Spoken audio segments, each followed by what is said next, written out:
53 বছর তো দেখলে বাবা চালিয়েছিল, দুর্ভিক্ষে মরিছে অনেকে, আমি দেখি না, আমার তো 33 বছর, এ মুরব্বীরা দেখেছি। স্বামী চালিয়েছিল অনেকের চাচা চালিয়েছে 9 বছর, ভাবি চালিয়েছে, এমনকি বউ চালিয়েছে, এটা তো দেখলাম। এখন শুধুমাত্র কোরআন দিয়ে চললে, নবীর আদর্শ দিয়ে চললে দেশটা কেমন দেখা যায় এটা দেখতে বাকি আছে। এটা আপনারা দেখতে চান না সামনে? আমার জীবনের সবচাইতে বড় শখ, আকাঙ্ক্ষা, তামান্না এইটা যে চর্ম চোখে যেন আল্লাহ আমাকে দেখায় যে 56,000 বর্গ মাইল তার কালাম দিয়ে চলছে। এটা দিয়ে চললে যে কেমন দেখা যায়, এটা মিনি জান্নাত হয়ে যাবে। আপনি বিশ্বাস করেন এটা মিনি জান্নাত হয়ে যাবে।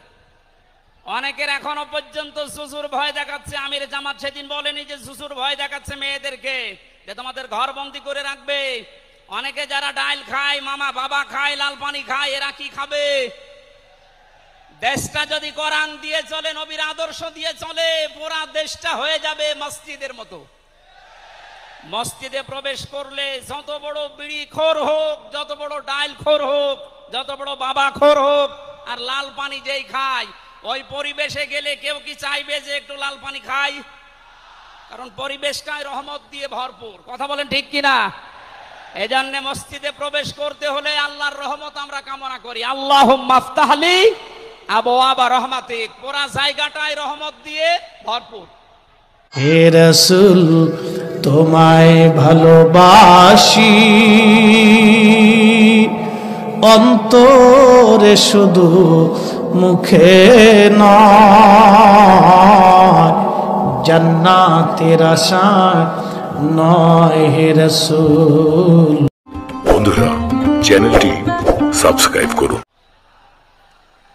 আলহামদুলিল্লাহি রাব্বিল মাশরিকাইনি ওয়া রাব্বিল মাগরিবাইন আল্লাযী খালাকা কুল্লা শাইইন যাওজাইন ওয়া আওজাবা আলাইনাল ইহসানা বিল ওয়ালিদাইন ওয়া নাশহাদু আল্লা ইলাহা ইল্লাল্লাহু ওয়াহদাহু লা শারীকা লাহু ওয়া আশহাদু আন্না মুহাম্মাদান আবদুহু ওয়া রাসূলুহু সাইয়্যিদুল কাওনাইন সাল্লাল্লাহু আলাইহি ওয়া আলা আলিহি ওয়া আসহাবিহি ওয়া আতবাইহি আজমাইন লাইলা ওয়া নাহারান ফিত তারফাইন। فقد قال الله تعالى في كلامه المجيد وبرهانه التوحيد।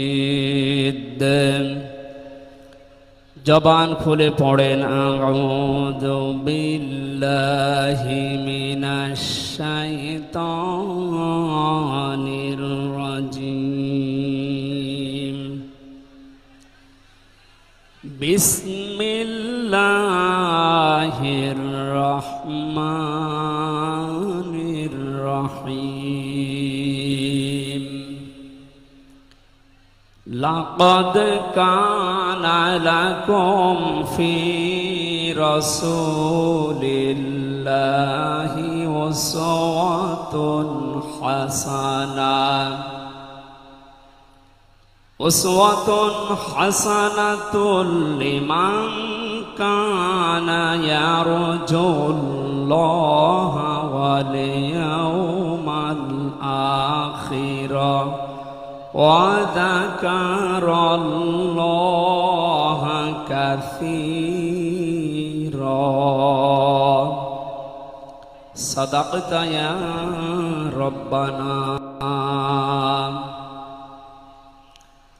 عن أبي هريرة رضي الله تعالى عنه قال قال النبي صلى الله عليه وسلم من مات ولم يخزو ولم يحدث به نفسه مات على شعبة من النفاق رواه مسلم.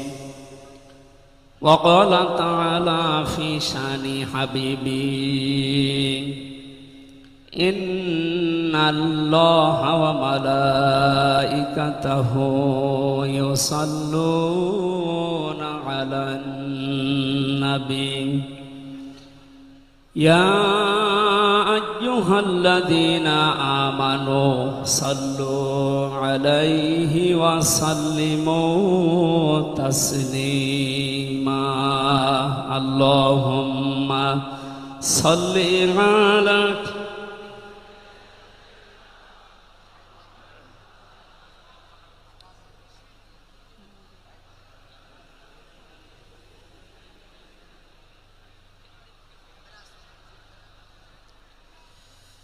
আলহামদুলিল্লাহ। জাতীয় সিরাত উদযাপন কমিটি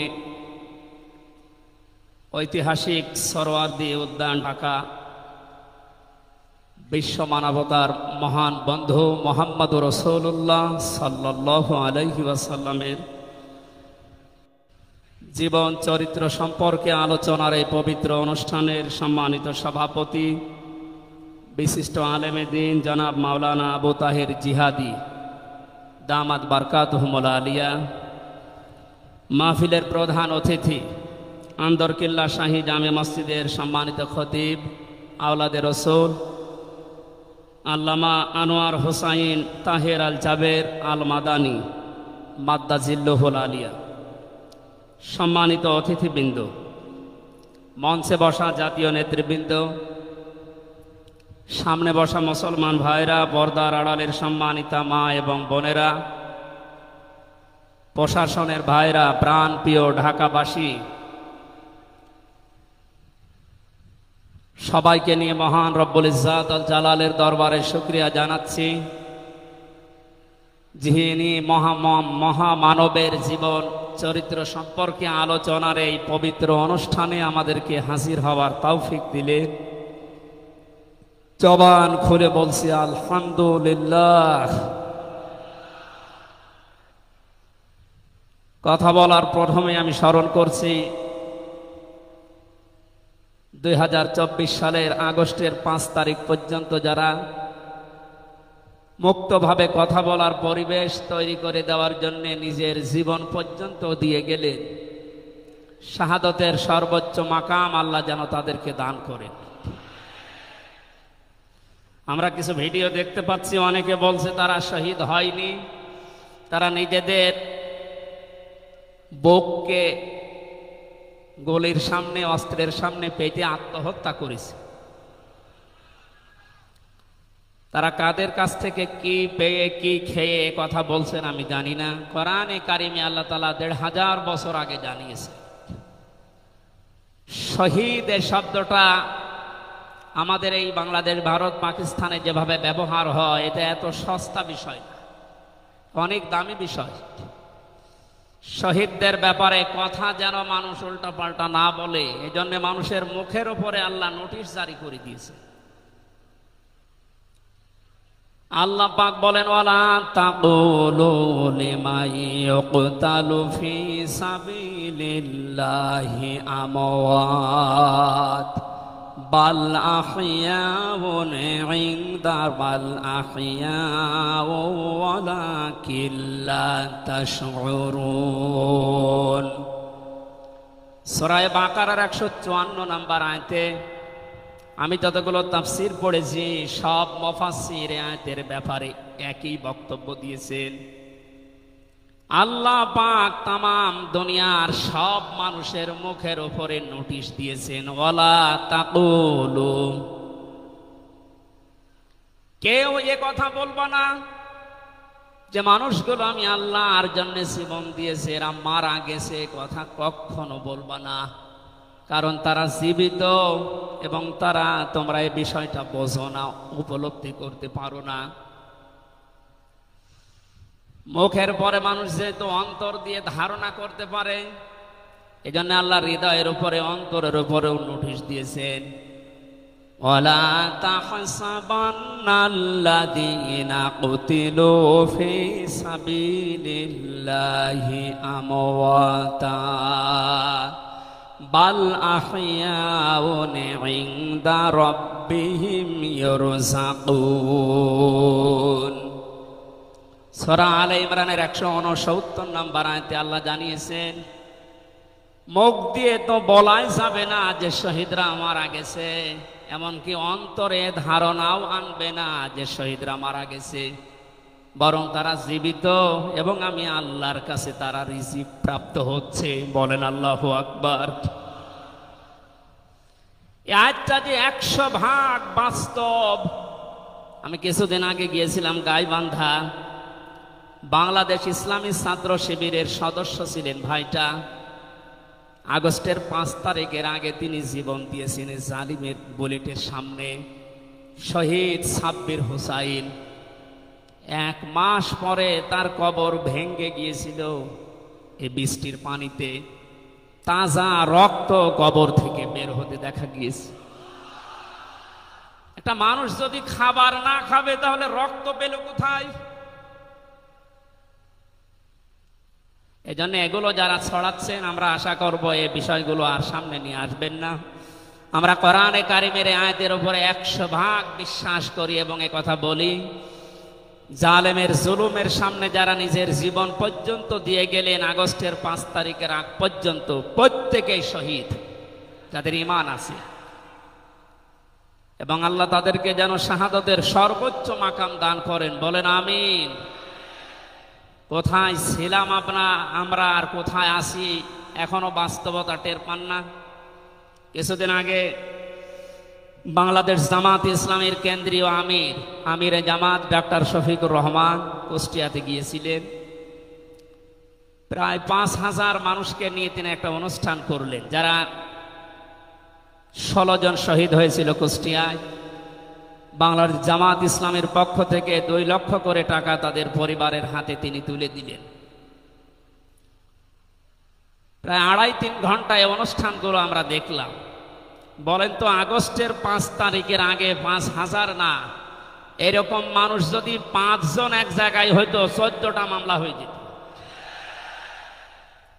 কোথায় ছিলাম আমরা আর কোথায় এখন পৌঁছিয়েছি, এরপরও যদি এটাকে কেউ নিয়ামত মনে না করে। গতকালকের একটা জরিপ আমি পেয়েছি, বাংলাদেশে 100 জনের 14 জন এখনো পর্যন্ত, আপা আপনি ঘাবড়াবেন না, আমরা নরম হয়ে যাই, এ দলে আছে। 100 জনের কতজন? 100 জনের 28 জন এখনো পর্যন্ত থালা নেওয়ার জন্য খুব তাড়াতাড়ি করছে। আমি নাম নাই নিলাম। আনন্দের বিষয়, 100 জনের 58 জন মানুষ এখন চাচ্ছে এদেশে আল্লাহর বিধান দিয়ে জমিনটা চলুক। আগস্টের 5 তারিখ খুব বেশি দিন যায়নি। এই কয়েকদিনের ব্যবধানে যদি এই অবস্থা সৃষ্টি হয়, এই জন্য আমার মনে হচ্ছে এদেশের অনেক মুনাফিকেরা বুঝে ফেলেছে বিষয়টা, এজন্য খুব তাড়াতাড়ি করছে যে থালা আমাদের হাতে দেন। আমার দাদা একটা গল্প বলতে, এক লোক বিবাহ করার পরে বাসর রাতে বউকে রেখে একটু বাইরে গেছে। দাদি শাশুড়ি এসে বলছে, আমার কিন্তু পতি চাই, তুমি কি করবা আমি জানি না। নতুন বউ ডাক দিয়ে বলছে, দাদি শাশুড়ি আমার একটু সময় দেন, আপনার পতি হবে, অসুবিধা নেই। শাশুড়ি এসে বলছে, বৌমা আমার কিন্তু নাতি চাই। ঠিক আছে, আমার সময় দেবেন। দেবর আর ননদ এসে বলছে, ভাবি আপনি কি করবেন আমরা জানি না, আমাদের কিন্তু ভাতিজা চাই। কিছুক্ষণ পরে স্বামী এসে বলছে, বউ তুমি কি করবা আমরা জানি না, আমার বেবি চাই। বউ মাথা উঁচু করে বলছে, তোমরা কি সব পাগলের বংশ? আমার এখনো কিছুই হয়নি, এরপরে 10 মাস 10 দিন সময় লাগবে, তারপরে কারো বেবি চাই, কারো ভাতিজা চাই, কারো নাতি চাই, সব হবে। আমারে তো সময় দেবেন নাকি? 15.5 বছরে যে জঞ্জাল তৈরি হয়ে আছে, 1-1.5 মাসে পরিষ্কার করা সম্ভব? আপনি কি মনে করেন? যারাই দায়িত্ব পেয়েছে ছাত্র জনতার হাত থেকে, দেশের মানুষের হাত থেকে, তাদেরকে তো একটু সময় দেবেন নাকি? কুষ্টিয়াতে বাংলাদেশ জামাতে ইসলামের শ্রদ্ধাভাজন আমির উনি সাংবাদিকদের জানিয়েছেন, আমরা সম্মানজনক এবং যুক্তিপূর্ণ সময় তাদেরকে দিতে চাই। যেন দিনের ভোট আর রাতে না হয়। কথা বলেন না কেন? সুতরাং সম্মানজনক সময় নিয়ে তারা ঠিক ব্যবস্থা করবে। যারা খুব তাড়াতাড়ি করছেন, 10 মাস 10 দিন সময় দেবেন না। এমনিতেই বেবি অনেকে ফ্লাক্সি লোড করে নিয়ে আসবে বাড়ি থেকে। সুতরাং আমরা চাচ্ছি, সংস্কার যখন আরম্ভ হয়েছে দেশে, 1628টা চেয়ার আছে এই দেশের মেন চেয়ার, এই চেয়ার না, যিনি পালিয়েছে তার চেয়ার থেকে শুরু করে এদেশের ওসি সাহেবের চেয়ার পর্যন্ত আপনি গণনা করবেন, 1628টা চেয়ার হয়। আমরা চাই খুব তাড়াতাড়ি যারা দায়িত্বে আছেন এই 1628টা চেয়ার যেন খুব তাড়াতাড়ি পরিবর্তন করা হয়। কারণ এগুলো সব ওই জালেমদের দোষ। এগুলো পাল্টিয়ে বৈষম্যের শিকার হয়ে 15.5 বছর যারা ওএসডি হয়েছিলেন, যারা নিজেদের চেয়ার পর্যন্ত পৌঁছাতে পারে নাই, আমরা চাই তাদেরকে এই সমস্ত জায়গাগুলোতে দেওয়া হোক। জালেমদেরকে আল্লাহ হেদায়েত দেয় না, তার বাস্তব প্রমাণ কালকের একটা কল রেকর্ড।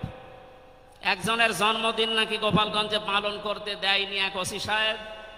এই জন্য বাইরের দেশ থেকে তাকে হুমকি দিচ্ছে যে তার নাম লিস্ট করে রাখো, আমি যদি কোনোদিন আসি তার খবর করব। আমি কথাটা শোনার পরে মিলালাম, আল্লাহু লা ইয়াহদিল কওমাজ জালিমিন। আল্লাহ যে ইহদি দিয়েছেন মোজারে, বর্তমান ভবিষ্যৎ, প্রেজেন্ট ফিউচার, আল্লাহ তাআলা জানিয়েছেন যে আমি জালেমদেরকে হেদায়েত দিচ্ছি না, দেবও না। কালকের কল রেকর্ড শোনার পরে আমার মনে হচ্ছে ওনার কপালে হেদায়েত নেই এবং আল্লাহ দেবেও। নয়তো এত কিছু হওয়ার পরেও এই লোকটা হুমকি দিতে পারে, আপনার বিশ্বাস হয়? হেদায়েত চাই না, কারণ আমরা হেদায়েত চাইলেও আল্লাহ দেবেন না। জালেমদের হেদায়েত দেবেন না, আল্লাহ নিজে জানিয়েছেন। কারণ জালেমদের বিরুদ্ধে মামলা দায়ের করবে আল্লাহ নিজে। এটা আমি বানালাম।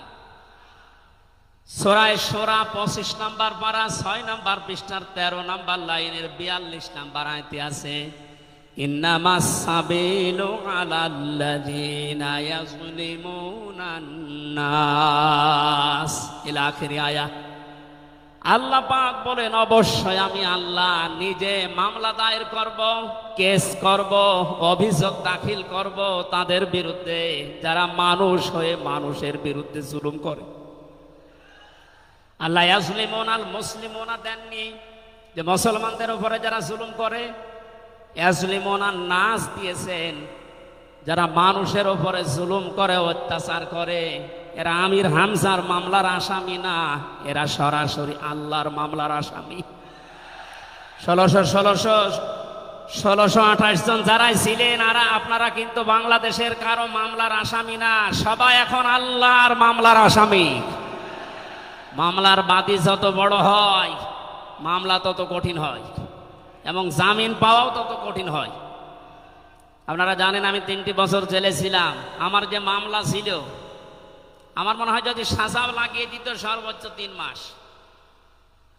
কিন্তু মামলার বাদী যেহেতু একেবারে আল্লাহর ওলি, এই জন্যে বহুবার মামলা সিএমএম কোর্ট, জজ কোর্ট, হাইকোর্টে ওঠার পরও বলে না, হবে না।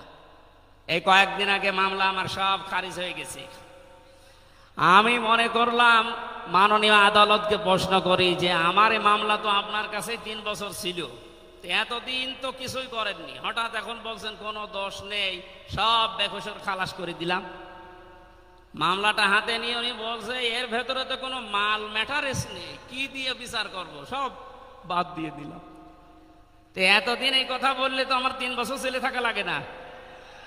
উনি এইটাই বলতো যে হুজুর আমার হাত বাঁধা ছিল। কি বাধা ছিল? এখন যেহেতু হাত খোলা, ন্যায় বিচার করতে পারছেন, আমরা চাই এদেশে যত চেয়ার আছে সব হাত যেন আবু সাইদের মতো এভাবে খোলা থাকে। এভাবে হাত খোলা চান না? কিয়ামতের আগে কোন জালেম এদেশের চেয়ারে আর আসতে পারবে না ইনশাআল্লাহ। সতর্ক থাকা লাগবে আমাদের। এই জন্য যারা তাড়াহুড়া করছেন আপনারা একটু শান্ত হন, আগে 10 মাস 10 দিন সময় দেন, বাসর হোক। কথা বলেন না কেন? আমি আর নিচে নামলাম না। আল্লাহ আপনাদেরকে সম্মতি দান করুন, আমি। দরুদ আর সালাম পড়ছি আমাদের নবী মুহাম্মদ রাসূলুল্লাহ সাল্লাল্লাহু আলাইহি ওয়াসাল্লামের প্রতি। আজকে সেই বিকাল 3টা থেকে শুরু করে রাত 9টা পর্যন্ত এদেশের পতিত দশা আলেমদের মুখে, ইসলামিক চিন্তাবিদদের মুখে এবং জাতীয় নেতৃবৃন্দের মুখে আপনারা নবীর সিরাত সম্পর্কে বিভিন্ন কথা শুনতেছেন। আমি লাইভ দেখছিলাম। আমার আজকের আলোচনার বিষয় রাসূল সাল্লাল্লাহু আলাইহি ওয়াসাল্লাম কেন একমাত্র আদর্শ। এই পয়েন্টের উপরে কোরআন শরীফ থেকে, হাদিস থেকে আমি 18টা পয়েন্ট বের করেছি। খুব সংক্ষেপে এর উপরে আপনাদের সামনে কথা উপস্থাপন করার চেষ্টা চালাবো ইনশাআল্লাহ। ওমা তাওফীকি ইল্লা বিল্লাহ। জবান খুলে কোরআনের এই সোনালী আয়াতটা একটু পড়েন।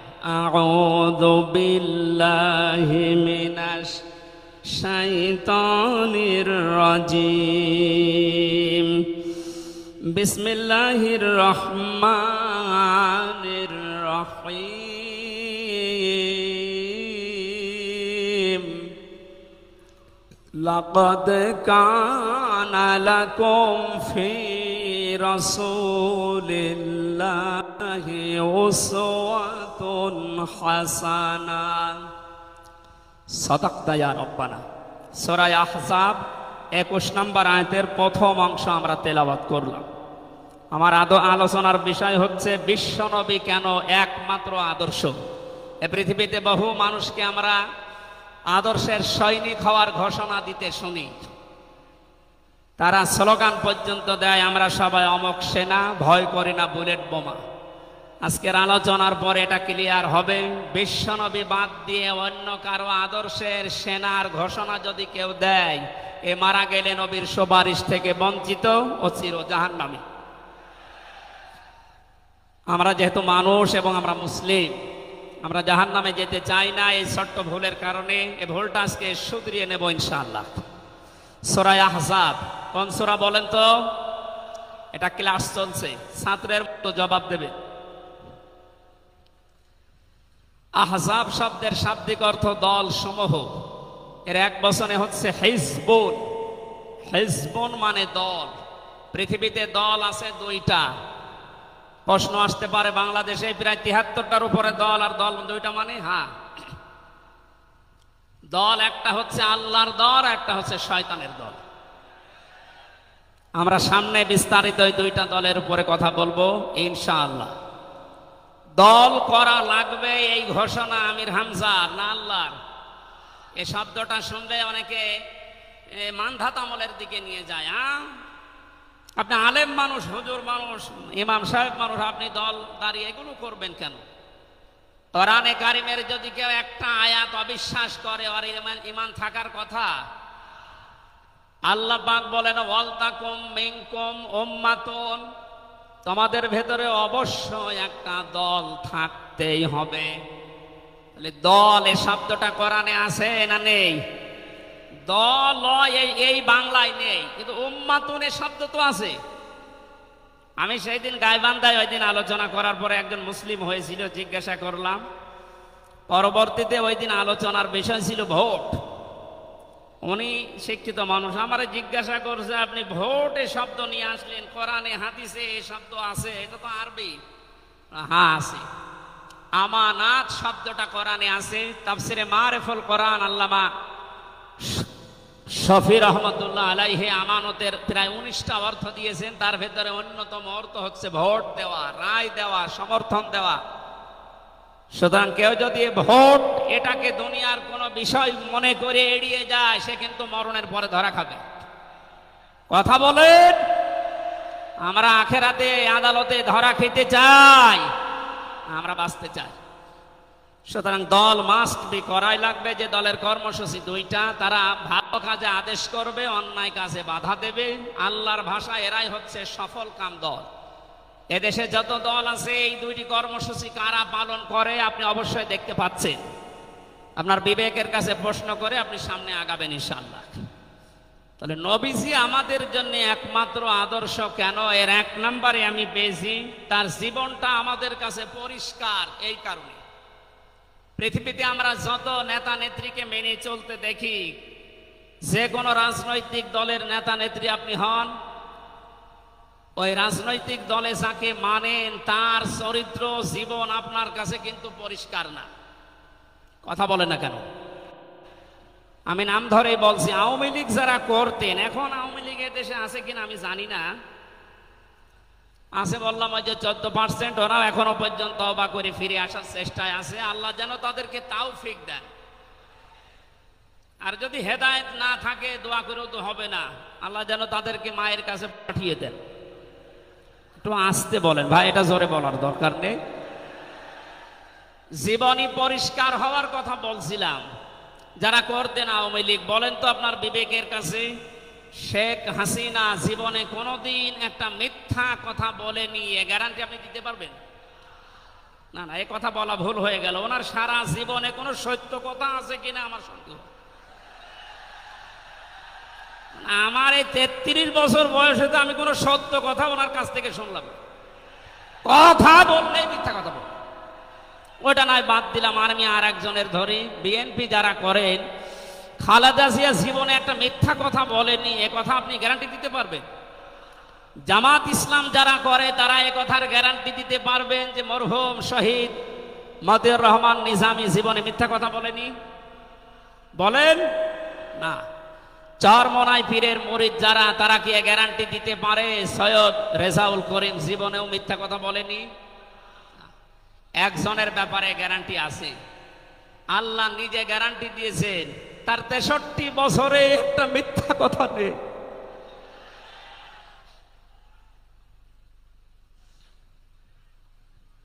এই জন্য বিশ্বনবী আমাদের একমাত্র আদর্শ হওয়ার কারণ এই যে জীবনে 63 বছরে একটাও মিথ্যা কথা বলেননি। জোরে বলেন আল্লাহু আকবার।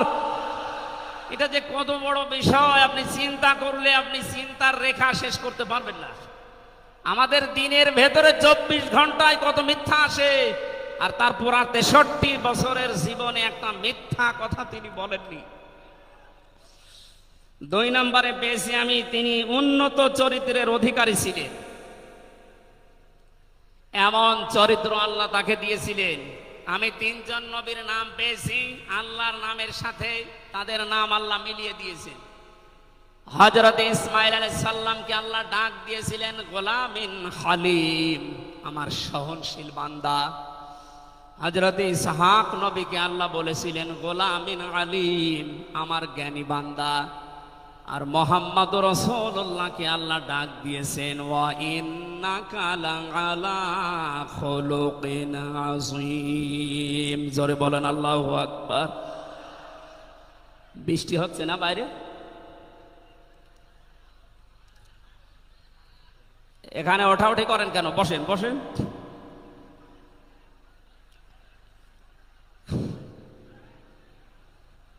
এই কোরআনের আলোচনার ভেতরে কথা বললে কিন্তু গুনাহ হবে ভাই, কথা বলা যাবে না। কষ্ট হলে ওইভাবে থাকেন, কথা বলবেন না। 3 নম্বরে পেয়েছি আমি সূরা ইউনূসের 58 নম্বর আয়াতে আল্লাহ তাআলা জানিয়েছেন বিশ্ব নবী তোমাদের জন্য একমাত্র আদর্শ হওয়ার কারণ তিনি শ্রেষ্ঠ সম্পদ। قل بفضل الله وبرحمته فبذلك فليفرحوا هو خير مما يجمعون। নবী আপনি বলুন, তাম দুনিয়ার মানুষেরা যা গেইন করে, যা অ্যাচিভ করে, যা অর্জন করে, যা কিছু পেয়ে আনন্দে আছে, আমি আল্লাহর কাছে এই পৃথিবীর শ্রেষ্ঠ সম্পদ হচ্ছে আপনি। জোরে বলেন আল্লাহু আকবার। সুতরাং আপনার আদর্শ পেয়েছে যারা, সে মানুষগুলো যেন আনন্দে থাকে, তারা যেন খুশি হয়। এজন্য আগস্টের 5 তারিখের আগ পর্যন্ত এদেশের 100 জনের মাত্র 15 জন মানুষ বিশ্ব নবীকে একমাত্র আদর্শ মানতেন। তারা খুশি ছিলেন, রাজি ছিলেন। মাত্র 1 মাস কয়েক দিনের ব্যবধানে এই যে 100 জনের এখন 58 জন মানুষ বিশ্ব নবী ছাড়া আর কাউকে বুঝতে চাচ্ছে না। সময়টা যেতে দেন, দেশের 100 জনের 100 জন মানুষ চাইবে বিশ্ব নবী ছাড়া কারো আদর্শ মানি না। সংক্ষেপ করছে, আমাদের প্রধান অতিথি এসে পড়েছেন, এই জন্যে 4 নম্বরে পেয়েছি এই পৃথিবীর ময়দানে বিশ্বনবী মুহাম্মদুর রাসূলুল্লাহ হচ্ছেন আল্লাহর পক্ষ থেকে আমাদের জন্য, বিশেষ করে মুমিনদের জন্য সবচাইতে বড় অনুগ্রহ। সূরা আলে ইমরানের 164 নম্বর আয়াতে আল্লাহ ঘোষণা দিচ্ছেন, লাকাদ মান্নাল্লাহু আলাল মুমিনিনা ইয লাকাদ মান্নাল্লাহু আলাল মুমিনিনা ইয বাআসা ফীহিম রাসূলা ইলা আখির আয়াত। অবশ্যই মুমিনদের জন্য এই পৃথিবীর ময়দানে বিশ্বনবী মুহাম্মদুর রাসূলুল্লাহ আল্লাহর পক্ষ থেকে একটা অনুগ্রহ। আমরা এক একটা আয়াতের ভেতরে বিভিন্ন তাফসীর অনুযায়ী যত কথা আল্লাহ জানিয়েছেন নবীর সম্পর্কে, প্রচন্ড গরম, আপনাদের কষ্ট হবে যেন আমি খুব সামারাইজ করছি। 6 নম্বরে পৃথিবীর ময়দানে বিশ্বনবী একমাত্র আদর্শ হওয়ার পেছনে কারণ এই, তিনি গোটা জাহানের জন্য ছিলেন একমাত্র রহমত। সূরা আম্বিয়ার 107 নম্বর আয়াতে আল্লাহ এই ঘোষণা দিয়েছেন, ওমা আরসালনাকা ইল্লা রাহমাতাল লিল আলামিন। বলেন আল্লাহু আকবার। আল্লাহ আলম বলেন না যে শুধু পৃথিবীর জন্য, আলামিন যত জগৎ আল্লাহ বাজিয়েছেন আর যত জগতে আল্লাহর যত সৃষ্টি আছে, এতানাজ্জালুল আমরু বাইনাহুন্না, প্রতিটি জগতে ওই সৃষ্টি অনুযায়ী আল্লাহর বিধিবিধান নাজিল হচ্ছে। যেখানেই যেই সৃষ্টি আছে প্রত্যেকটা সৃষ্টির জন্য মুহাম্মদুর রাসূলুল্লাহ হচ্ছেন আল্লাহর পক্ষ থেকে রহমত। বলেন সুবহানাল্লাহ। সেই রহমতকে হযরতে হালিমাতুস সাদিয়া চিনেছিলেন। কোলে নেওয়া থেকে শুরু করে বাড়ি পর্যন্ত যেখানেই নিয়ে গেছেন, সিরাত ইবনে হিশাম বলছে সব জায়গায় হালিমাতুস সাদিয়া বিশ্ব নবীর মাধ্যমে আল্লাহর রহমত পেয়েছিলেন। সিরাত বিশ্বকোষের ভেতরে পেয়েছি আল্লাহর নবীকে হযরতে হালিমাতুস সাদিয়া যেদিন কোলে তুলে নিলেন, হযরতে হালিমা বলেন আমার স্তনে দুধ ছিল না, মুহাম্মদুর রাসূলুল্লাহকে কোলে নেওয়ার সঙ্গে সঙ্গে আমার স্তন দুইটাই দুধে পরিপূর্ণ হয়ে গেছে। আমি ডান স্তন তাকে দিলাম, তিনি পান করলেন। বাম স্তন তাকে দিয়েছি, সঙ্গে সঙ্গে তিনি মুখ বের করে নিলেন। হযরতে হালিমা বলেন আমি একবার, দুইবার, তিনবার মুহাম্মদুর রাসূলুল্লাহর মুখে আমার স্তন দিয়েছিলাম। তিনবারই মুহাম্মদ সাল্লাল্লাহু আলাইহি সাল্লাম স্তন থেকে মুখ বের করে নিয়েছেন। চোখের ইশারা দিয়ে যেন আমাকে বসাতে চাই, মা হালিমা জোর করেন কেন? ডান স্তন এটা আমার অধিকার ছিল, আমি পান করেছি। বাম স্তন এটা আমার অধিকার না। আমি জানি আপনার একটা সন্তান আছে, তার নাম আব্দুল্লাহ, এটা আমার দুধ ভাই আব্দুল্লাহর অধিকার। ও মা হালিমা, পৃথিবীতে আমি ভাইয়ের হক নষ্ট করার জন্য আসি না, এসেছি ভাইয়ের হক ফিরিয়ে দেওয়ার জন্য। ঢাকাবাসী যেই নবী মায়ের কোলে বসে ভাইয়ের হক নষ্ট করেন নাই এই রবিউল আউয়াল মাসে, সেই নবীর উম্মত আমরা এখন যারা দাবি করছি, অধিকাংশ গুলোই দেখতে পাই যত বড় হচ্ছি তত ভাইয়ের হক মারার জোম হচ্ছি। এটা তো রবিউল আউয়ালের শিক্ষা ছিল না। হযরতে হালিমা বলেন তাকে যে গাধার উপরে তুললাম দুর্বল ছিল, সঙ্গে সঙ্গে সবল হয়ে গেছে। বাড়িতে পৌঁছাতে দেরি, কুয়ায় পানি ছিল না, কুয়া ভর্তি হয়ে গেছে। খেজুর গাছে খেজুর ছিল না, বিশ্বনবী মুহাম্মদুর রাসূলুল্লাহ যেহেতু রহমত, আমার খেজুর গাছে খেজুর পরিপূর্ণ হয়ে গেছে। সুতরাং ওনাকে যেখানেই নেওয়া হয় সেখানে যদি রহমত আসে, আমাদের এই মাথা থেকে পা পর্যন্ত, রান্নাঘর থেকে আন্তর্জাতিক জীবন পর্যন্ত, আজকের এই সিরাত অনুষ্ঠানে যদি সিদ্ধান্ত নিয়ে যেতে পারি সব জায়গায় তাকে ছাড়া কাউকে মানব না, অবশ্যই আল্লাহ পাকে 56,000 বর্গ মাইল রহমত বরকত দিয়ে ভরে দেবেন। কথা বলেন ঠিক কিনা? আল্লাহ যেন এটা দেন আমাদের মাধ্যমে, বলেন আমিন। 6 নাম্বারটা 7 নাম্বারটা খুব গুরুত্বপূর্ণ। এইটার ব্যাখ্যা করার জন্য আমি 8-10 মিনিট সময় নিলাম, একটু খেয়াল করবেন। বিশ্বনবী আমাদের একমাত্র আদর্শ, এই কারণে 7 নাম্বার পয়েন্টে আমি কোরআন থেকে নিয়েছি। গণা মাপের গ্যারান্টি শুধু তার আদর্শ অনুসরণের মাধ্যমে। পৃথিবীতে বহু মানুষ আছে, বহু বিশ্ব নেতার দাবি অনেকে করছে, অনেকে বিশ্ব মানবতার দাবি করছে, অথচ বিশ্ব নেতা হওয়ার জন্য যে 7টা কোয়ালিটি লাগে আমরা অধিকাংশ মানুষের ভেতরে পাই না, আন্দাজে শুধু ঢোল বাজায়।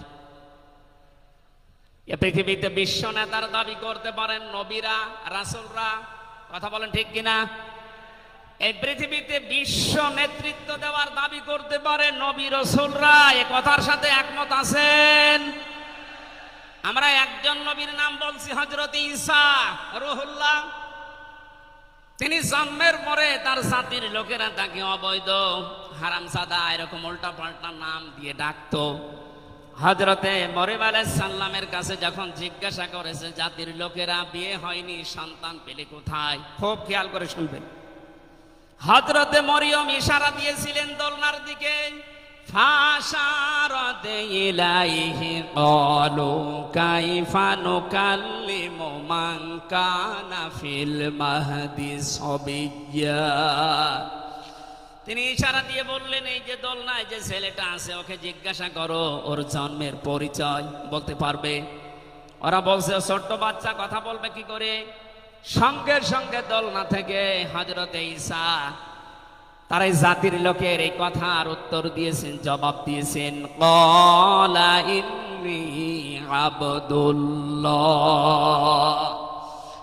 আতানিয়াল কিতাবা ওয়া জাআলানি নাবিয়্যা ওয়া জাআলানি মুবারাকান আইনামা কুনতু ওয়া আওসানি বিস-সালাতি ওয়াজ-যাকাতি মা দুমতু হাইয়্যা।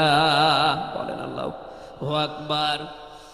দোলনা থেকে হযরত ঈসা বললেন, আমি অবৈধ সন্তান না, আমি জারজ না, আমি আল্লাহর বান্দা। আল্লাহ পাক আমাকে জামানায় নবী করে পাঠিয়েছেন এবং আমাকে সামনে কিতাব দেবেন। আমাকে তিনি ওসিয়ত করেছেন, আদেশ দিয়েছেন আমি যেন সালাত আদায় করি, যাকাত আদায় করি যতদিন আমি জীবিত আছি। আমার মা আর বাবার সাথে, মায়ের সাথে যেন আমি ভালো ব্যবহার করি। এখানে কয়েকটা পয়েন্টের দিকে তাকান। হযরতে ঈসা তিনি নিজের পরিচয় দিতে গিয়ে প্রথমে বললেন, আমি আব্দুল্লাহ, আল্লাহর বান্দা। আল্লাহ আমাকে জামানার নবী করে পাঠিয়েছেন এবং কিতাব সামনে আমাকে দেবেন। আজ পৃথিবীর ময়দানে যারা বিশ্ব নেতা হওয়ার কথা জানায়, যাদেরকে দাবি করা হয়, দেখেন তো এ মানুষগুলোর বাবা এক ধর্মের, মা আর এক ধর্মের। জন্ম আপনার আগে বৈধ হওয়া লাগবে, এরপরে বিশ্ব নেতা। যে 7টা পয়েন্ট আছে আয়াতের তাফসিরে, অত জোরে বলার দরকার নেই, আপনি বুঝলেই হবে। বিশ্ব নেতা হওয়ার জন্য প্রথম কোয়ালিটি থাকবে, আপনার জন্ম হওয়া লাগবে বৈধ। এ পৃথিবীর প্রত্যেকটা নবীর জন্ম ছিল বৈধ, কোন নবী অবৈধ না, কথা বলেন। অথচ এখন অনেককে এমন দাবি করে আকাশে তোলা হচ্ছে যার মা এক ধর্মের, বাবা আর এক। আমি বাকি 6টা নাই বলব। ঢাকাবাসী, এবার আসেন তো সূরা আলে ইমরানের 131 নম্বর আয়াতের এই ব্যাখ্যাটা বলার জন্য আমি এই আশপাশে যাচ্ছিলাম। বিশ্ব নবীকে অনুসরণ করলে জীবনের গোনা মাপের গ্যারান্টি দিয়েছেন কে? এতদিন আয়াত যেভাবে শুনেছেন ওইভাবে না, যেহেতু এখন ডিজিটাল যুগ, ডিজিটাল কায়দায় শোনা লাগবে। কুল ইন কুনতুম তুহিব্বুনাল্লাহা ফাত্তাবিউনি ইউহিব্বুকুমুল্লাহ ওয়া ইয়াগফির লাকুম যুনুবাকুম আল্লাহু গফুরুর রহিম। এটা তাফসিরে ফি জিলালিল কোরআনে সাইয়েদ কুতুব বিস্তারিত দিয়েছেন, আমি শুধু ইঙ্গিত দিচ্ছি, একটু তাকান। আল্লাহ পাক বলেন, নবী আপনি বলুন, যদি আল্লাহকে ভালোবাসি এ দাবি তোমাদের থাকে, এ দাবি আমাদের আছে না নেই? আল্লাহকে আমরা ভালোবাসি এ দাবি আছে না নেই?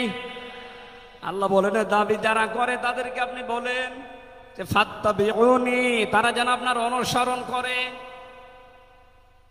আল্লাহ পাক বলেন, তারা যদি আপনার অনুসরণ করে ইউহিব্বুকুমুল্লাহ, আমি আল্লাহ নিজেই তাদেরকে ভালোবাসা আরম্ভ করব। আমি যদি কাউকে ভালোবাসি, তার জীবনের অপরাধগুলো মাফ করে দেই। আমি গফুর, আমি রহিম। এ পর্যন্ত বাংলা অর্থ ছিল। এবার আসেন ব্যাখ্যায়। এদিকে আসেন আপনারা, এদিকে আসেন। ফাত্তাবিউনি, আমার অনুসরণ করো, আমাকে দেখে দেখে চলো। এখন এই অনুসরণ করা লাগবে কি নবীজির জীবনের আংশিক না পূর্ণাঙ্গ? আরো জোরে বলেন, আংশিক না পূর্ণাঙ্গ? আব্দুল্লাহ ইবনে উবাইয়ের দিকে তাকান, এ লোকটা অনুসরণ করেছিল কিন্তু আংশিক। এই জন্য মুনাফিকের সর্দার হয়ে মারা গেছে। কথা বলেন ঠিক কিনা? তার নামাজ ছিল রসুলের মতো, রোজা ছিল রসুলের মতো, নবীজির পেছনে হজ করেছে, নবীজির সাথে, বিশ্ব নবীর সাথে ইফতারি করেছে, কিন্তু বিশ্ব নবী এই পৃথিবীর নেতা এটা সে মানত না।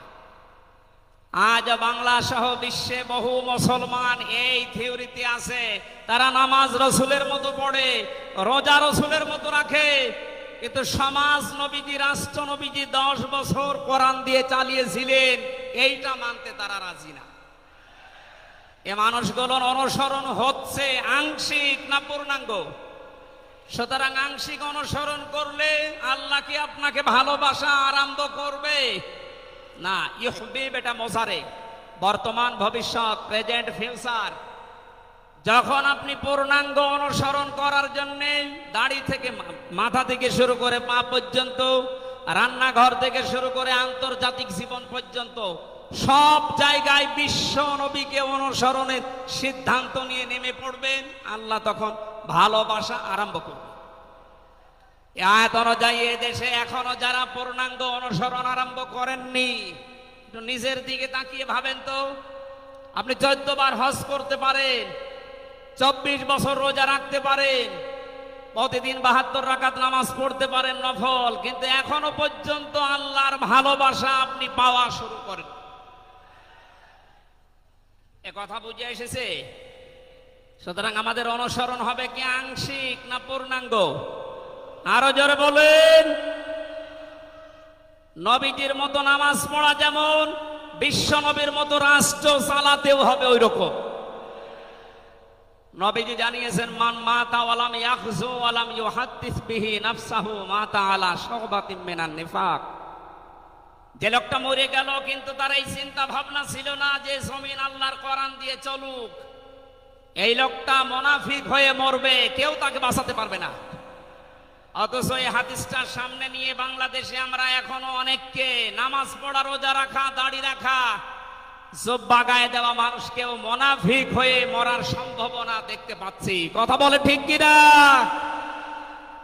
সুতরাং আমরা চাই নবীজি যেভাবে নামাজ পড়েছিলেন, বিশ্ব নবী যেভাবে রাষ্ট্র চালিয়েছিলেন, ওইভাবে আমাদের এই দেশটাও 10 বছর চলুক। আমিরে জামাত ডাক্তার শফিকুর রহমান কয়েকদিন আগে ঘোষণা দিয়েছেন, 15 বছর লাগবে না, মাত্র 10টা বছর আমাদের হাতে দেন, আমরা গ্যারান্টি দিতে পারি এদেশের মানুষকে। 9টা পয়েন্ট ওখানে উনি দিয়েছেন, সবগুলোর বাস্তবায়ন করে এই 16 কোটি মানুষকে উনি দেখাবেন। এটাকে আজ অনেকে রাজনীতি মনে করে উল্টাপাল্টা দিকে নিয়ে যাচ্ছেন। আমার বিশ্ববিদ্যালয়ে থাকাকালীন এক দুষ্টু বন্ধু ছিল, 10 বছর নবী কোরআন দিয়ে রাষ্ট্র চালিয়ে বলতে পেরেছিলেন, খায়রুল কুরুনি করনি, আমার যুগ শ্রেষ্ঠ যুগ। আমাদের দেশটা 53 বছর স্বাধীন হয়েছে, 1 বছরও কোরআন দিয়ে চলেছে। এই জন্য তো কোনো জিনিস নিরাপদ না। আমার ছোট দাদা উনি বলছিলেন যে হজে যাওয়ার পরে দেখি একটা ঘড়ি পড়ে আছে, মোবাইল ঘড়ি। চিন্তা করলাম নেব না, মনের ভেতরে ভয়, যদি ধরা পড়ে যায় তাহলে তো মানুষ এ দেশে তো ধরা পড়লে আবার হাত কেটে দেবে।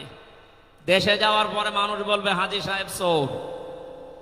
এই ভয়তে নিলাম না। কি করি, অতক্ষণ দাঁড়িয়ে থেকে কেউ নেয়ও না, কারো পায়ের নিচে পড়ে আবার নষ্ট হয়ে যাবে। তুলে নিলাম এদিক ওদিকে তাকিয়ে। হারানো জিনিস যেখানে জমা দেয় ওই জায়গায় জমা দিলাম। ওনারে জিজ্ঞাসা করলাম, ভাই মোবাইলের দাম কেমন হবে? উনি আমারে বলছে, ইয়া হাজিউল হজ্জা দায়না বিলা দোকা, হে হাজি দেশ কোথায়? দাদা বলে, জি তুমেন বাংলাদেশ। বাংলাদেশ থেকে এসেছি। আপনার বাংলাদেশের টাকার মান অনুযায়ী এই ঘড়ি মোবাইলের এটা দাম হবে ৭২,০০০ টাকা। কত? ৭২,০০০ টাকার মোবাইল পড়ে আছে, ঘড়ি কেউ নিচ্ছে না। এদেশে থাকবে? বলেন। সাধারণ মানুষের কাছে থাকা দূরের কথা, দরবেশের কাছে থাকবে ৩৬,০০০ কোটি টাকা। আমার মনে হয় আমার ৩৩ বছরের জীবনে গণনা করে শেষ করতে পারবো না। পদ্মা সেতু আর একটা বানিয়ে এখনো ৪,০০০ কোটি টাকা রাষ্ট্রে থেকে যেত। কথা বলুন। দরবেশ যদি এই করে, যেগুলো ধরবেশ ওগুলোর চরিত্র কি বলে? এই জন্য এই বন্ধুটা আমারে বলছিল, আমি রামজা, আমি কুষ্টিয়া থেকে যাচ্ছিলাম ঢাকাতে, একটা নর্মাল কোচে চড়ে হঠাৎ আমার পেটে গন্ডগোল। সিরাজগঞ্জ রোড পার হওয়ার পর ড্রাইভারকে বললাম যে ভাই একটু দাঁড়ান, আমি নেমে যাব, আমার পেটে গন্ডগোল। ড্রাইভার বলছে গাড়ি থামবে না, একেবারে জায়গা মতো থামবে। আপনার যদি বেশি অসুবিধা হয় তো পেছনে সিট খালি আসে, বসে বসে আল্লাহ আল্লাহ করে। বলছে আমার পেটে গন্ডগোল, একে আল্লাহ আল্লাহ থামে? পেছনে যে দেখি কয়েকটা সিট খালি পড়ে আছে, ওই যে পলিথিন দেয় বমি করার জন্য, একটা নিলাম। 2 সিটের মাঝে বসে ওই কাজ করলাম। চিন্তা করলাম এটা যদি রেখে চলে যায় তাহলে আমার তো বদনাম হয়ে যাবে। পকেট থেকে একটা সাদা রুমাল ছিল, ওইটা বের করলাম, টাইট করে বাঁধলাম। পেছনের সালানা খুলে ফেলে দেব। আল্লাহর ইশারা, পেছনে আসছিল মোটরসাইকেল ওলা। পড়বে কি পড়বে একেবারে মোটরসাইকেলের সামনে। ও বলছে জানলা দিয়ে তাকিয়ে আছি, দেখলাম মোটরসাইকেল ওলা এদিকে ওদিকে তাকিয়ে। ও মনে করছে নতুন রুমালে থপ করে পড়লো কি। এ রুমাল যখন নতুন, ভেতরের জিনিসও মনে হয় নতুনই হবে। ও বলে তুলে নিল। ও বাড়ি যে টের পাবে যে কোন নতুন জিনিস। এই জন্য বলছে হামজা, আমাদের দেশে পায়খানা পর্যন্ত নিরাপদে নেই, এর বাস্তব প্রমাণ আমারটা। অথচ আমির জামাত গ্যারান্টি দিয়েছেন চুরি থাকবে না। শুধু পায়খানা না, ৩৬,০০০ কোটি না, ৩৬ পয়সাও চুরি হবে না। 10 বছরের জন্য ছেড়ে দেন দেশটা। আপনারা ওনার সাথে একমত কিনা? কারা কারা ওনাদের হাতে দিতে চান দেখি? লিল্লাহি তাকবীর।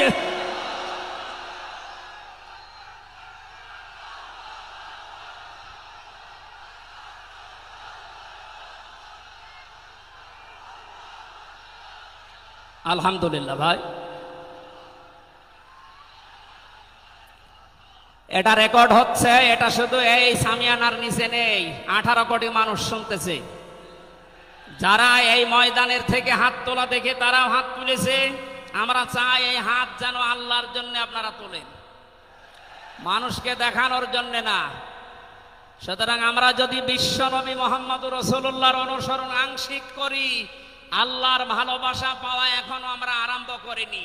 এই হিসাবে দেশের অনেক পীর, অনেক ইমাম, অনেক খতিব, অনেক আলেম, অনেক জনতা এখনো আল্লাহর ভালোবাসা পাওয়া আরম্ভ করেনি। গোনা মাফ, জান্নাত তো দূরের কথা। কারণ আল্লাহর ভালোবাসা যে পাওয়া আরম্ভ করবে, তার জীবনের গোনাগুলো আল্লাহ মাফ করবে, তাকে জান্নাতে দেবে। সুতরাং রাসূলুল্লাহ আমাদের একমাত্র আদর্শ হওয়ার কারণেই তাকে অনুসরণ করলে এই গ্যারান্টি পাওয়া যায় যে জীবনের গোনা আল্লাহ মাফ করে দেন। জোরে বলেন সুবহানাল্লাহ। 9 নম্বরে পেয়েছি, বিশ্ব নবীর সাথে কেউ যদি বেয়াদবি করে তাহলে সে ধ্বংস হয়ে যাবে।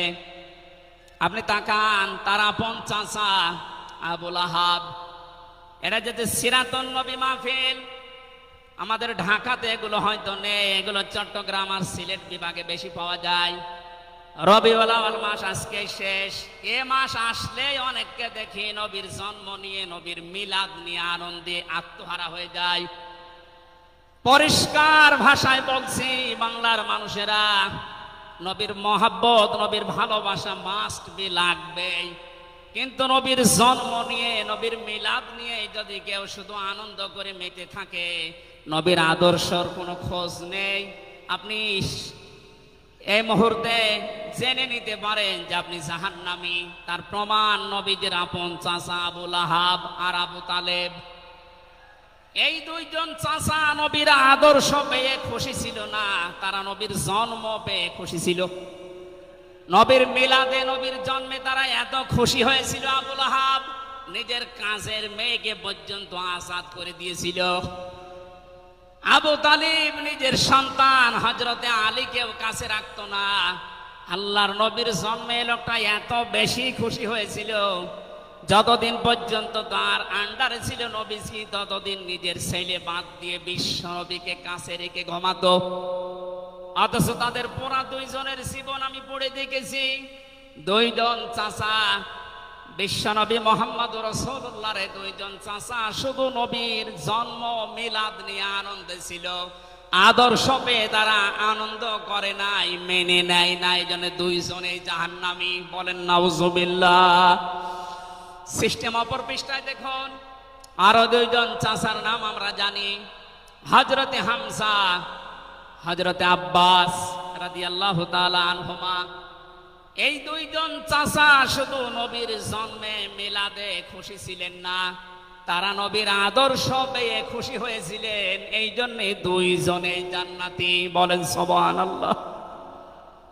হযরতে হামজা, হযরতে আব্বাস যে জান্নাতে গেছে কোনো সন্দেহ আছে? আল্লাহ কোরআনের আয়াত নাযিল করেছেন তাদের নামে, রাদিয়াল্লাহু আনহুম ওয়া রাদু আন। আল্লাহ পাক বলেন আমি তাদের উপরে রাজি হয়ে গেছি যেমন তারা আমার উপরে রাজি। সুতরাং হযরতে আব্বাস, হযরতে হামজা দুইজনেই নবীর আদর্শ মানার কারণে জান্নাতি। আমরা এদের মতো হতে চাই। বলেন আমিন।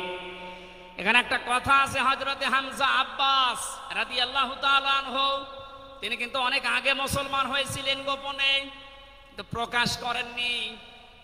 এই মাসলাটা বলছি এই কারণে, 152 জন সমন্বয়কের ভেতরে 108 জন বাংলাদেশ ইসলামী ছাত্র শিবিরের নেতা এবং পরীক্ষিত কর্মী। তারা আজ অনেক জালেম এবং অনেক মুনাফিক পর্যন্ত, এমন অনেক আলেম নামে জালেম পর্যন্ত এই বিষদগার করছে। নাম যেহেতু দেখেছে ছাত্র শিবির, এই জন্য তাদের চুলকানি। কেন ওরা এতদিন পরিচয় প্রকাশ না করে এই কাজ করলো? ওরা মুনাফিক, ওরা শয়তান। যেখানে বিশ্বজিতের মতো হিন্দু সে রেহাই পায় না, সেখানে পরিচয় দিয়ে মার খাবে। সুতরাং সাদিক সাহেব এবং SM ফরাদ ভাই সহ যারা পরিচয় গোপন করে এই জালেমের বিদায়ের জন্য বিপ্লব আমাদেরকে এনে দিয়েছেন, তাদেরকে প্রত্যেক থানায়, জেলায়, রাজধানীতে সংবর্ধনা দেওয়া দরকার। তারা এটা এমনিতেই করে নাই, তারা হযরতে আব্বাসের জীবন থেকে করেছে। অথচ হযরত আব্বাস রাসূলের বিরুদ্ধে বদরের ময়দানে বিরুদ্ধে যুদ্ধ করার জন্য আবু জাহেলের পক্ষ নিয়ে গিয়েছিল, অথচ তিনি ওই সময় মুসলমান।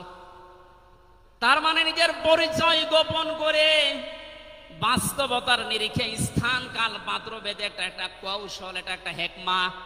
ও জীবনে কোরআনই পড়ে নাই, হাদিস পড়ে নাই, ও ফতোয়া দিচ্ছে যে এ হচ্ছে মুনাফিক। এই জন্য ওনারা যা করেছে, আমি এখানে 9টা পয়েন্ট এনেছিলাম। সাদিক সাহেব ভাই সহ, SM ফরাদ ভাই সহ 108 জন যা করেছে, সব নবীদের থেকে, নবীর মাদের থেকে, নবীর সাহাবীদের থেকে, নবীদের চাচার থেকে শিক্ষা নিয়ে এই হিকমতটা অবলম্বন করেছে। আল্লাহ তাদেরকে যেন সর্বোচ্চ মাকাম দান করেন। বলেন আমিন।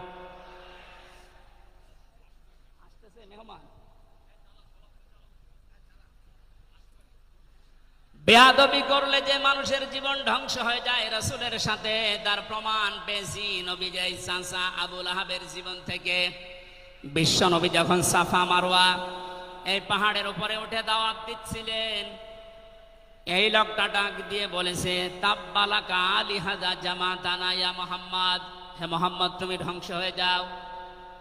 তাফসিরের কিতাবে সূরা লাহাবের তাফসিরে পড়েছি, আবু লাহাব মুহাম্মদুর রাসূলুল্লাহকে শুধু ধ্বংস হয়ে যা এ কথা বলে নাই। সামনে একটা পাথর ছিল, পাথরটা হাতে নিয়ে নবীজির দিকে এভাবে নিক্ষেপ করেছিল। ঢাকাবাসী খুব খেয়াল করে শোনেন, এখানে আমার দুইটা পয়েন্ট আছে। আবু লাহাব ১৫০০ বছর আগে মুহাম্মদুর রাসূলুল্লাহর দিকে যে পাথর নিক্ষেপ করেছিল, তাফসিরে ফি জিলালিল কোরআন মুফাসসির লিখেছেন সাইয়্যিদ কুতুব, যে নবীজির সামনে পাথরটা পড়েছিল, নবীজির শরীরে লাগে নাই। আল্লাহ পাক সঙ্গে সঙ্গে তার জন্য কোরআনের আয়াত নাজিল করলেন, শুধু এই হাতের জন্য না। তাব্বাত ইয়াদা আবি লাহাবি ওয়া তাব। ইয়াদানে ছিল শব্দটা, ইয়াদাদি বচন আল্লাহ দিয়েছেন, অথচ আবু লাহাব পাথর নিক্ষেপ করেছিল কয় হাত দিয়ে? আরো জোরে আরেকবার বলেন। আল্লাহ যে তার দুই হাতই ধ্বংস করে দিলেন। জবাব দিয়েছেন মুফাসসির এইভাবে, আবু লাহাব যদিও এভাবে পাথর নিক্ষেপ করেছিল এক হাত দিয়ে, কিন্তু তার বাম হাত একটু নড়াচড়া করে সাপোর্ট দিয়েছিল। আপনি যদি এখান থেকে একটা কোনো কিছু নিক্ষেপ করেন এভাবে, এই হাত দিয়ে শুধু কাজ হবে না, এই হাতও নড়াচড়া করে সাপোর্ট দেবে। আল্লাহ এইটাও সহ্য করেন নাই। নবীজির বিরুদ্ধে যারা অবস্থান নিয়েছে, যে যতটুকু তার সাথে যারা সাহায্যে ছিল, সহযোগিতায় ছিল, আল্লাহ তাদেরকেও ধ্বংস করে দিয়েছেন। এই 15.5 বছরে আল্লাহর নবীর আদর্শকে, তার শিক্ষাকে, শিক্ষা ব্যবস্থা থেকে ডাইরেক্ট ডান হাতের মতো, অনেকে বাম হাতের মতো পেছন দরজা দিয়ে নাড়াচাড়া করে উল্টিয়ে ফেলেছিলেন। এই কথা বলেন না কেন? হযরতে আবু বকর আর নবীজির সেই সারে গারে সুরের সেই ঘটনাটা আমাদের শিক্ষা ব্যবস্থা এখন আর নেই, এগুলো তুলে ওখানে বাবার জীবনী বসিয়েছেন। সুতরাং নবীজিকে যারা আঘাত দিয়ে শিক্ষা ব্যবস্থা থেকে ৯৬% মুসলমানের এই দেশে নবীর আদর্শ বাদ দিয়ে অন্য কাউকে যারা বসাতে চেয়েছিলেন, যারা ডাইরেক্ট এগুলো করেছিলেন, যেগুলো মন্ত্রণালয়ের দায়িত্বে ছিল, বাম হাত দিয়ে যারা পেছন দরজা দিয়ে নাড়াচাড়া দিয়েছেন, উপদেষ্টা মণ্ডলের ভেতরে 2 জন আছে, তারা সমকামিতা প্রমোট করছেন, আমরা শুনতে পাচ্ছি। পাঠ্যপুস্তকে যে পরিবর্ধন আনার চেষ্টায় আছেন, ৯৬% মুসলমান কিন্তু ঘুমিয়ে যায়নি, এরা এখনো জেগে আছে। আমিরে জামাত কুষ্টিয়ায় সেদিন ঘোষণা দিয়েছে, দেশের মুসলমানেরা এখন আর 5 তারিখের আগের মতো ঘুমিয়ে নেই, সব সজাগ আছি আমরা। আরো জোরে বলেন। সুতরাং যারা ডান হাত দিয়ে চেষ্টা করছেন আল্লাহ বিরোধী, রাসূল বিরোধী, মানবতা বিরোধী এই কাজগুলোকে প্রমোট করার জন্য, বাস্তবায়নের জন্য, আর পেছনের দরজা দিয়ে যারা বিভিন্ন নাম নিয়ে আবু লাহাবের বাম হাতের মতো নাড়াচাড়া দিচ্ছেন, আল্লাহ পাক যদি ধরে আবু লাহাবের মতো ডান হাত বাম হাত সব কিন্তু ধ্বংস করে ছাড়বে। এই জন্য আমরা সাবধান বাণী উচ্চারণ করছি। এগুলোই যারা আছেন, আমি নাম নিলাম না, ছাত্র জনতা যেভাবে আপনাদেরকে উপদেষ্টা বানিয়েছে, আপনি 152 জনের 108 জনের দেখতে পারছেন না। এই মানুষগুলো কি চাই? 108 জন না, আমি 152 জনের সাথে যোগাযোগ রেখে দেখেছি, সবাই চায় এদেশে আল্লাহর বিধান চালু হোক। এই রবিউল আউয়াল মাসে রাসূলের চরিত্র যেভাবে শুনি, ওটা যেন বাস্তবে দেখতে পাই, সেটা চালু হোক। 53 বছর তো দেখলে বাবা চালিয়েছিল, দুর্ভিক্ষে মরেছে অনেকে, আমি দেখি না, আমার তো 33 বছর, এ মুরব্বীরা দেখেছি। স্বামী চালিয়েছিল অনেকের চাচা চালিয়েছে 9 বছর, ভাবি চালিয়েছে, এমনকি বউ চালিয়েছে, এটা তো দেখলাম। এখন শুধুমাত্র কোরআন দিয়ে চললে, নবীর আদর্শ দিয়ে চললে দেশটা কেমন দেখা যায় এটা দেখতে বাকি আছে। এটা আপনারা দেখতে চান না সামনে? আমার জীবনের সবচাইতে বড় শখ, আকাঙ্ক্ষা, তামান্না এইটা, চর্ম চোখে যেন আল্লাহ আমাকে দেখায় যে ৫৬,০০০ বর্গ মাইল তার কালাম দিয়ে চলছে। এটা দিয়ে চললে যে কেমন দেখা যায়, এটা মিনি জান্নাত হয়ে যাবে। আপনি বিশ্বাস করেন এটা মিনি জান্নাত হয়ে যাবে। অনেকের এখনো পর্যন্ত শ্বশুর ভয় দেখাচ্ছে। আমির জামাত সেদিন বলেনি যে শ্বশুর ভয় দেখাচ্ছে মেয়েদেরকে যে তোমাদের ঘর বন্দি করে রাখবে। অনেকে যারা ডাইল খায়, মামা বাবা খায়, লাল পানি খায়, এরা কি খাবে? দেশটা যদি কোরআন দিয়ে চলে, নবীর আদর্শ দিয়ে চলে, পুরা দেশটা হয়ে যাবে মসজিদের মতো। মসজিদে প্রবেশ করলে যত বড় বিড়ি খোর হোক, যত বড় ডাইল খোর হোক, যত বড় বাবা খোর হোক, আর লাল পানি যেই খায়, ওই পরিবেশে গেলে কেউ কি চাইবে যে একটু লাল পানি খাই? কারণ পরিবেশটাই রহমত দিয়ে ভরপুর। কথা বলেন ঠিক কিনা? এই জন্য মসজিদে প্রবেশ করতে হলে আল্লাহর রহমত আমরা কামনা করি। আল্লাহুম্মা আফতাহলি আবওয়াবা রহমাতিক। পুরা জায়গাটাই রহমত দিয়ে ভরপুর। আল্লাহর কোরআনের বিধান সেখানে চলে, এই জন্য পুরা জায়গাটা রহমত দিয়ে ভরপুর করা। এই দেশটায় যদি আল্লাহর বিধান চালু হয়, রাসূলের আদর্শ চালু করতে পারি আমরা, পুরা দেশটা হয়ে যাবে মসজিদের মতো। তখন আর লাল পানি খেতে, বিড়ি খেতে আপনার মনে চাইবে না ইনশাআল্লাহ। আপনি জান্নাতি হয়ে মারা যেতে পারবেন, এই গ্যারান্টি আমরা দিতে পারি। সুতরাং আমরা রাসূলের সাথে কোনো বিয়াদবি যেন না করি। আমার মনে হয় মেহমান এসে গেছে আমাদের মাঝখানে।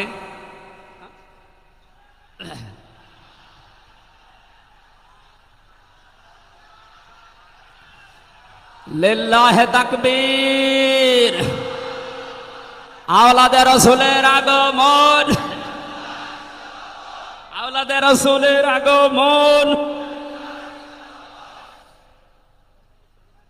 আমাদের মাহফিলের প্রধান অতিথি আওলাদে রাসূল আল্লামা আনোয়ার হোসাইন তাহের আল জাবেরি আল মাদানী মাদ্দাজিল্লাহুল আলী আমাদের মাঝে এসে গেছে।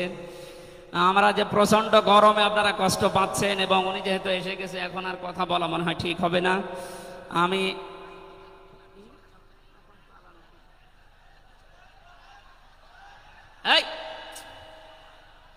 এখানে যা বসা আছে সব আমার উস্তাদের উস্তাদ।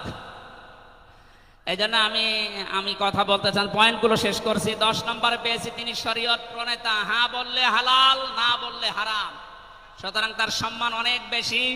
11 নম্বরে তিনি ছিলেন দাঈ ইলাল্লাহ। তিনি ডাকতেন শুধুমাত্র আল্লাহর দিকে। কার দিকে? আমি একটা পয়েন্ট এখানে বলি, খুব খেয়াল করে শুনবেন। সূরা হামিম সেজদার 33 নম্বর আয়াতটা এতদিন যেভাবে শুনেছেন ওইভাবে না, একটু ভালো করে খেয়াল করে শুনেন। আল্লাহ পাক বলেন, ওমান আহসানু কাওলাম মিম্মান দাআ ইলাল্লাহি ওয়া আমিলা সালিহান ওয়া ক্বালা ইন্নানি মিনাল মুসলিমিন। ওই লোকটার কথার চাইতে আর উত্তম কথা কে বলে দুনিয়ায়? যে লোকটা আল্লাহর দিকে মানুষকে ডাকে, নিজে ভালো ভালো কাজের আঞ্জাম দেয়, আর নিজে পরিচয় ওপেন করে যে আমি একজন মুসলমান। আমি কি? বাংলার মুসলমানেরা, আপনি আয়াতের দিকে 3টা বিষয় খেয়াল করেন। এদেশে কম বেশি আমরা 96% যেহেতু মুসলমান, এই জন্য আল্লাহর দিকে আমরা ডাকি, এটা আমি মেনে নিলাম। 2 নম্বরে ভালো ভালো কাজের আঞ্জাম আমরা নিজের জায়গা থেকে,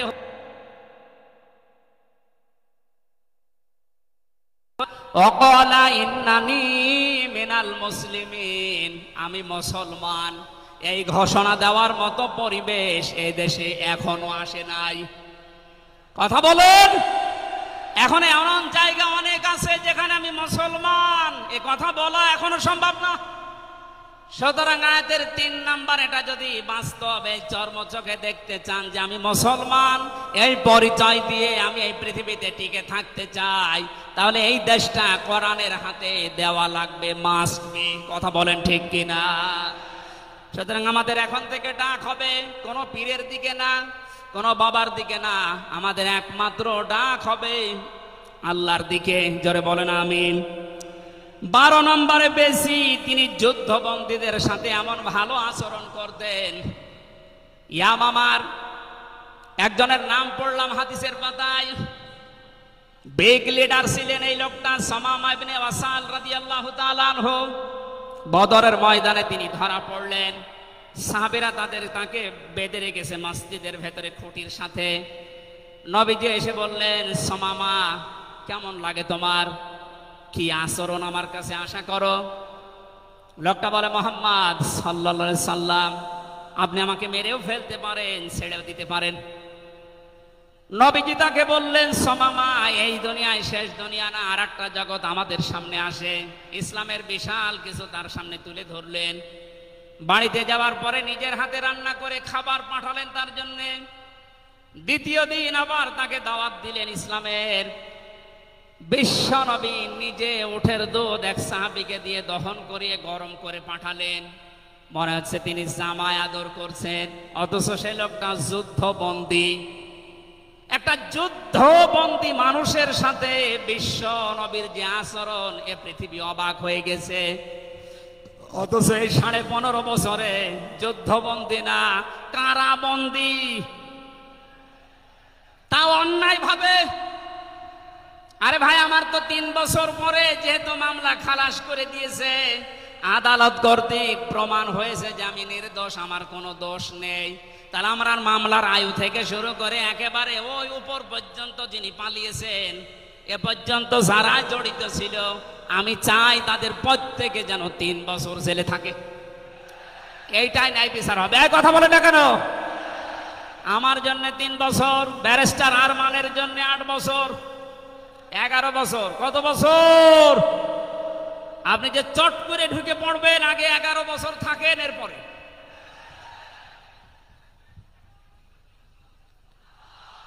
সুতরাং বাস্তবতা এইটাই। শত্রুদের সাথে তিনি যুদ্ধবন্দীদের সাথে কি আচরণ করলেন, আর আমরা অন্যায় ভাবে কারাবন্দীদের সাথে। আমি তো অন্যেরটা জানি না, নিজেরটার সাথে বলছি। এই যে মুরব্বী মানুষ বসে আছে, মাওলানা রফিকুল ইসলাম খান, এই মুরব্বীর পায়ে বেড়ি দিয়ে, হাতে হ্যান্ডকাপ দিয়ে, মাথায় দড়ি দিয়ে মনে হচ্ছে গরু টেনে নিয়ে যাচ্ছে। আমার 11 ঘন্টা টাঙিয়ে রেখেছিল, অথচ নিজেরাই বলছিল যে আপনার কোনো দোষ নেই, আমরা জানি। তো দোষ নেই, আমরা ধরে রেখেছেন কেন, ছেড়ে দেন। বলে না, উপরের নির্দেশ। কোথায় পৌঁছিয়েছিল দেশটা। আর তারা এই রবিউল আউয়াল আসলে একদিন ছুটি দিত নবীর জন্মদিন পালন করার জন্য। নবীর আদর্শের কোনো খোঁজ খবর তাদের কাছে নেই। এই সুমামা ইবনে ওয়াসাল নবীজির আচরণ দেখে শেষ পর্যন্ত বাপদাদার ধর্ম ত্যাগ করে ইসলাম কবুল করেছিলেন। এই 15 বছর যদি এরকম কিছু দেখাতে পারতেন, লাখের উপরে মানুষ জেল খাটতেছে। আমার মনে হয় 100 জনের 70 জন মানুষ এই দেশে জেল খাটে, কিচ্ছু জানে না। বিশেষ করে 15.5 বছর এই মানুষগুলো আপনার দলে অন্তত না আসলেও আপনার জন্য দোয়া করতো। এরপরে আমি পেয়েছি বিশ্ব নবীকে একমাত্র আদর্শ হওয়ার কারণ তিনি শত্রুদের সাথে এমন আচরণ দেখিয়েছিলেন, পৃথিবীতে ইতিহাস হয়ে আছে। তায়েফে তিনি দোয়া করেছিলেন, আল্লাহুম্মা হাদি কওমি ফাইন্নাহুম লা ইয়ালামুন। 14 নম্বরে পেয়েছি তিনি নবী এবং রাসূলদের নেতা ছিলেন। 15 নম্বরে ছিল তার বক্ষ ছিল উন্মুক্ত। 16 নম্বরে পেয়েছি তিনি ছিলেন লাইট বা আলো। 17 নম্বরে তিনি ছিলেন স্নেহময়, মমতাময়। 18 নম্বরে তিনি ছিলেন কমল হৃদয়ের অধিকারী। এক একটা শব্দের ভেতরে লক্ষ লক্ষ কথা আল্লাহ লুকিয়ে রেখেছেন। রাসূলের জীবনে 1 ঘন্টা 1.5 ঘন্টায় না, কিয়ামত পর্যন্ত যদি কেউ আলোচনা করে, আমি 31টা বিষয় সাজিয়েছি এক একটা পাঠ অনুযায়ী। সুতরাং এরকম যদি শুরু হয় তো 31 দিন একাধারে লাগার কথা আমার এই ক্ষুদ্র জ্ঞানে। যারা আরো বড় বড় আলেম এখানে বসে আছে, কিয়ামত পর্যন্ত আলোচনা শুনবেন, করবেন। আমাদের নবী আজিম খুলুকিন আজিম, কোনোদিন শেষ হবে না ইনশাআল্লাহ। সুতরাং নবীজি আমাদের একমাত্র আদর্শ, এটাই ফাইনাল। তাকে ছাড়া আমরা কাউকে মানি না। উদারত আহ্বান জানাচ্ছি তাকে আদর্শ গ্রহণ করার জন্য। আমিন। বারাকাল্লাহু লানা ওয়া লাকুম ফিল কোরআনিল আযীম। এখন আমাদের সামনে